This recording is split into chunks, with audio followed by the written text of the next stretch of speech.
MLA మనుషులు వాళ్ళ family members అందరూ లోపలికి వెళ్ళారు. సో మామూలుగా అందరం క్యూలో నిలబడి ఓటేయాలి, అంతేగాని ఎవరికి స్పెషల్ ప్రివిలేజెస్ అయితే లేవు. అటు వెళ్ళి ఎగ్జిట్ గేట్లో గుండా ఒకటి. సో అందరూ క్యూలో వచ్చేయమని చెప్పాను.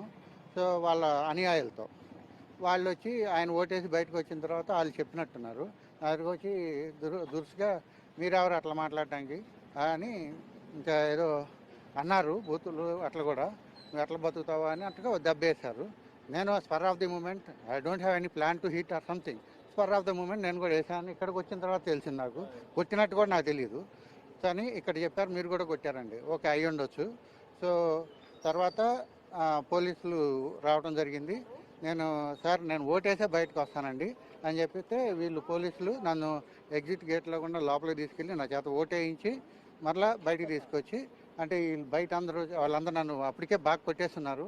ఇంకా మామూలుగా ఒక రేంజ్లో కొట్టబోతుంటే పోలీసులు ప్రొటెక్ట్ చేసుకుంటే నన్ను వాళ్ళ వ్యాన్లో ఎక్కించుకుని పోలీస్ స్టేషన్